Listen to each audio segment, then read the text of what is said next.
Hello guys, good morning. Welcome back sa The Captain's Log.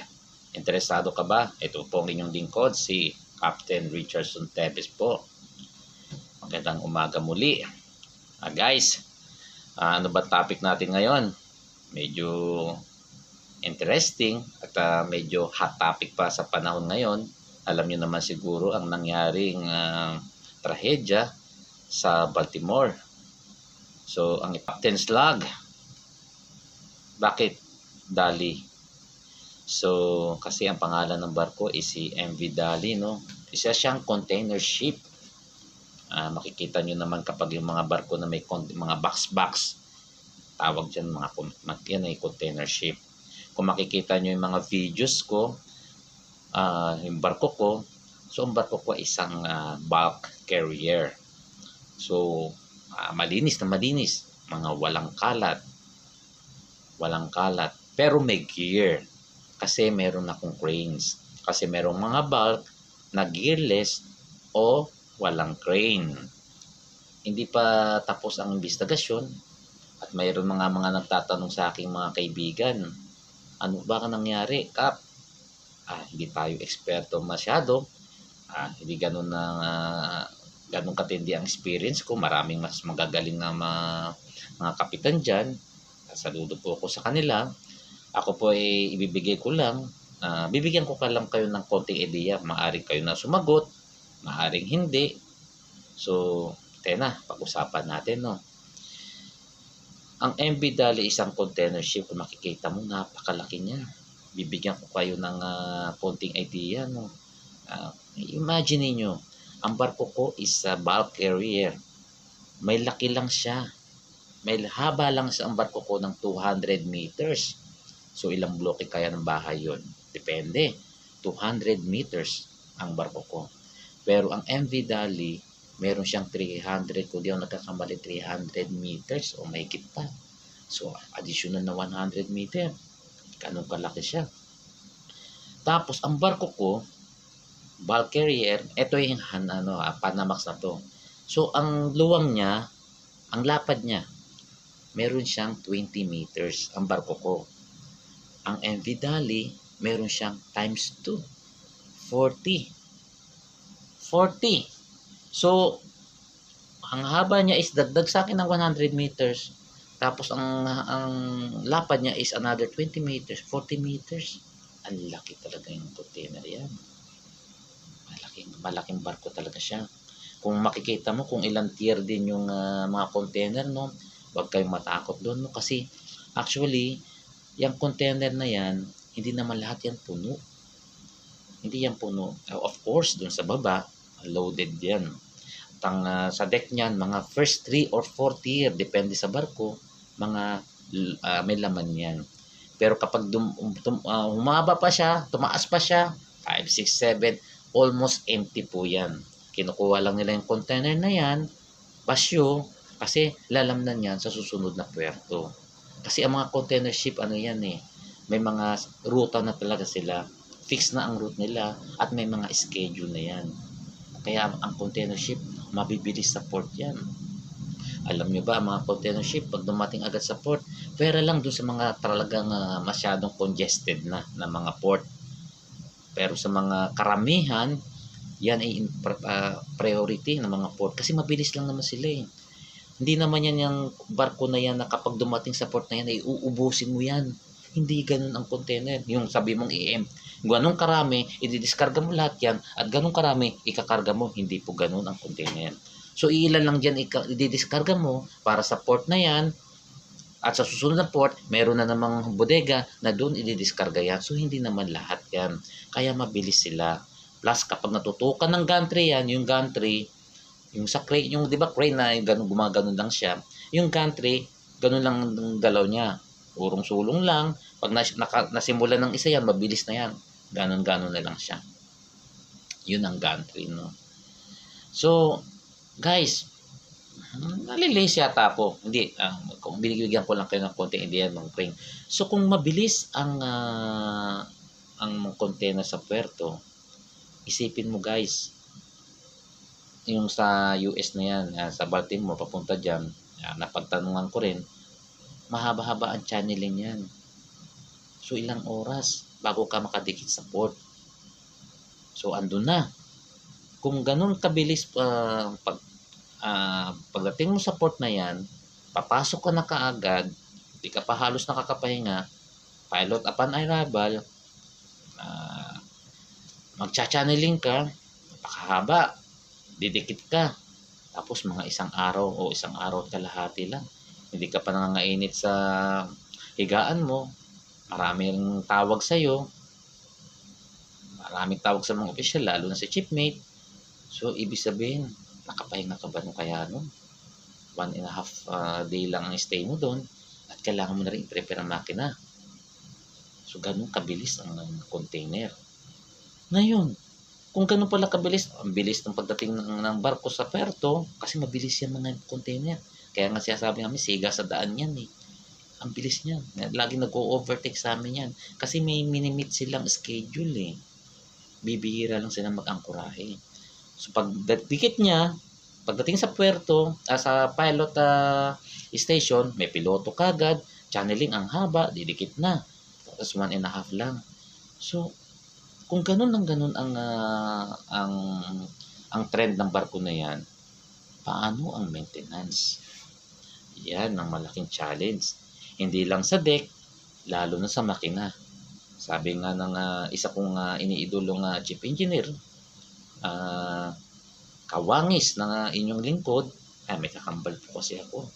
Chief engineer na, mas matagal siyang chief engineer, mas may experience pa kaysa sa akin.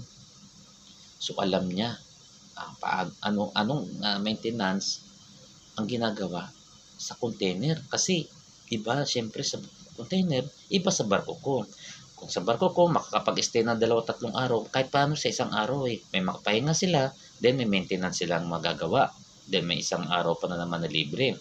Although, depende na lang kung may inspection o wala sa port na yun. Pero may chance, malaki ang chance na makaroon ng maintenance sa barko namin, mga bulk carrier, unlike sa container. Container, since mabilis yan, sabi nila mainit-init pa, abay ginagalaw mo na, mapapaso na nga sila. Pero kung may kinakailangan gawin talaga sa makina, kung kaya naman nila, didiskarte yan. Didiskarte mga seaman.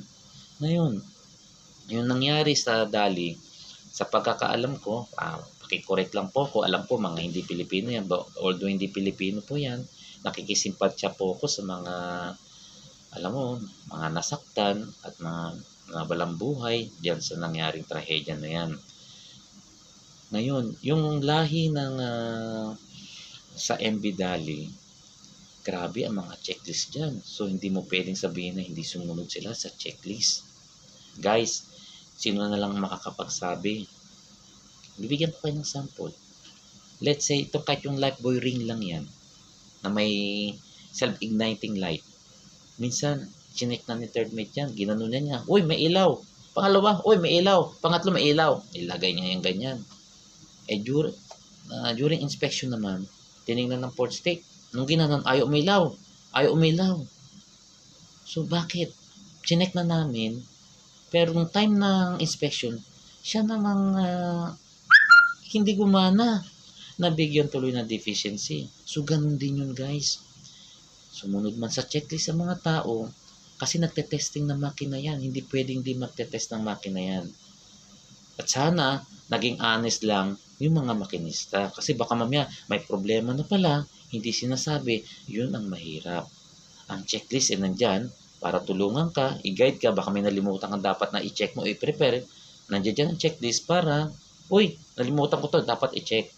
Pero alam mo guys, kapag minsan kasi routine mo na, sasabihin nila yung checklist, wala na yan. Nasa yung mga matataas yung mga ego minsan, andito na yan, sasabihin niya, andito na yan. Normal na yan. Ngayon, may nangyaring ganyan sa ako na. Sigurado, maraming factors yan. Ang rest hour ba ng crew? Nasunod ba? Hindi ba, wala bang foul? Doon pa lang sa rest hour. Tapos, andyan yung magkakaroon ng alcohol test. Baka naman ang mga crew is mga nakainom bago umalis. Kaya sabi ko sa inyo guys, ang daming factors niyan. Sigurado, kasi malaki na ang involved na pera diyan. Milyon-bilyon o baka bilyon na yan. So, talagang masinsinan na magiging investigasyon dyan. Alam nyo naman sa US. So guys, mabalik ako. Minsan, nagtetest ka na, gumagana, tapos pagdating na hindi gumana. So, sino ba may kasalanan? Yan gusto kong kayo na mismo makakasagot minsan yan. Minsan, mapapaisip ka na lang. Minsan, ano ba pakukulang? Pero tingin ko kasi, ang nangyari kasi, engine trouble. Baka nag-blackout. Doon sa pagkakapanood ko sa nangyari, 2 beses siyang na-blackout. Kung makikita mo yung chimenea nga, umuusok. Itim na itim. So kahit akong guys, hindi ko masagot yun. Gusto ko rin silang tanungin. Kasi para may matutunan ako at ma-prevent yun sa aking barko. So, syempre yung maintenance ng engine ang magiging pinakamalaking factor niyan. Kasi engine failure Wala namang magaling na piloto. Walang magaling na kapitan dyan kapag nag-failure na ang makina mo. Kaya dapat honest ang makina. Kung may problema, nire-report talaga. Nire-report sa kapitan at ang kapitan ire-report sa opisina yan. Tapos ang opisina, paplanuhin yan yung maintenance niyan. Kasi guys, yung 2 beses ka na blackout, medyo napaisip din ako. Sana, sanabihan ko ngayon si chief engineer ko, lagi namin, since pinag-uusapan na rin namin nangyari na yan, kasi pag alanganin ka, sasabihin ko sa'yo, pag nasa alanganin pa yung posisyon, pag alanganin ka, sabihin mo, may angkla tayo. Maghuhulog ako ng angkla kahit saan ng lugar. Kung kinakailangan maghulog ng angkla, maghuhulog ako ng angkla para maiwasan masyado ang drift. At yung alam mo, katulad lang sa lupa. Diba sabi nga, tinuturo nga sa mga driving school, huwag mo ibabangga sa maraming tao. Basta ibangga mo na lang sa sakyan kapag nawalan ng brake, doon sa poste, doon sa walang tao, sa pader, para malesen ang damage. Ganun din ang dapat gagawin namin sa barko. So dapat, tanong ko na lang, bakit kaya hindi sila gumamit ng angkla? Kasi narinig ko sa huling balita, nag-mayday daw sila. Naghulog kaya sila ng angkla?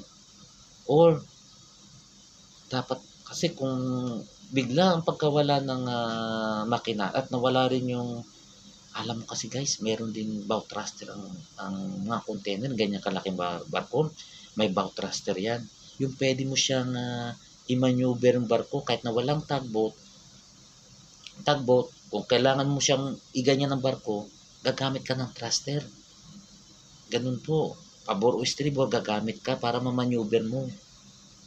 Kita nyo naman, ang MV Dali is wala ng tugboat. Siguro dahil na rin sa lapad niya, baka malay mo, saktuhan lang siya dun sa pasukan ng bridge. Ganun po yun. So, pero kung dahil nga engine failure, so wala na rin yung bow thruster niya.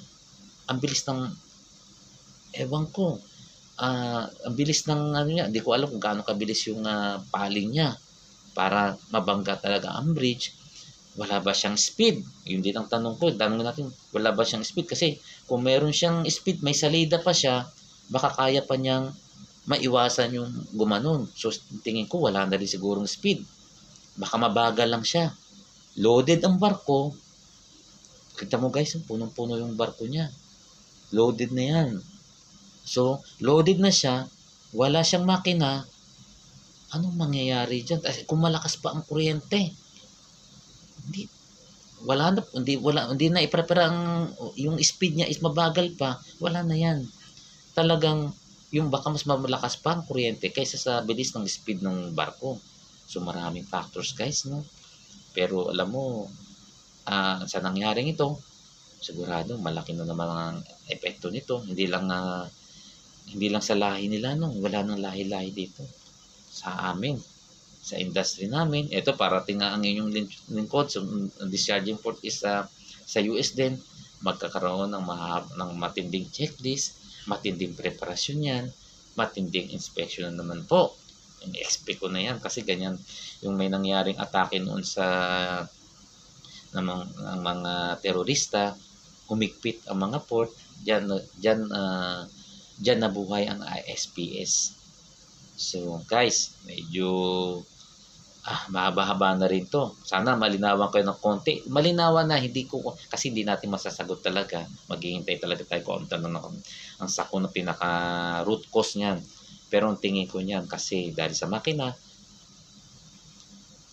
engine maintenance, at dahil sa bilis ng mga port niya, stay niya sa port stay niya, at tingin ko baka yung maintenance nag-suffer masyado sa makina. So guys, iiwan ko sa inyo yung tanong na yan, ang sagot na yan, at least may idea kayo, no, kung gaano kalaki ang barko na yan, at paano, kasi galing po ng inyong likod, sabi ko nga sa inyo, galing ako sa container, bago ako galing ako sa container, kaya may idea po ko dyan. Nagsimula ako ng messman dyan, at naging second mate ako sa container, bago ako naging bulk lang ako ng shipmate, ng kapitan. Meron din konting experience sa second mate, pero mas matagal ako sa container noon. So alam ko yung kalakaran ng container. So guys, sana nakatulong ng konti, no? At alamin ko, susubaybayan natin ang nangyari dyan sa naganyaring trahedya dyan sa Baltimore. Sige, at hindi ko na patatagalin to. At susundan pa natin to, part 1 lang natin to. At baka makapagbigay din ako ng konting opinion, ng simpleng opinion, na mas madaling maintindihan ng simpleng tao lang. Kasi yung sa mga marino, sabi nila, napaka-basic ng sinabi ni Cap. Alam na namin yan. Pero hindi po alam ng mga viewers natin na karamihan ay hindi nagbabarko. So guys, see you next time. Please subscribe, like, and share po sa YouTube channel ko, Captain Charty. At sa mga Facebook videos ko at Reels, pakisuportahan lang, paki-like and share na rin po. At sana tuloy-tuloy ang suporta nyo sa akin. So see you guys. Ito po kasi ang inyong lingkod, si Captain Richardson Tevez. Hanggang sa muli. Kung may tanong po kayo at gusto nyo i-topic, pwede nyo po kung i-comment. Mag-comment lang po kayo, mag-message, para at least may aware din ako na may interesado pala sa ganitong subject. So, see you guys! Bye!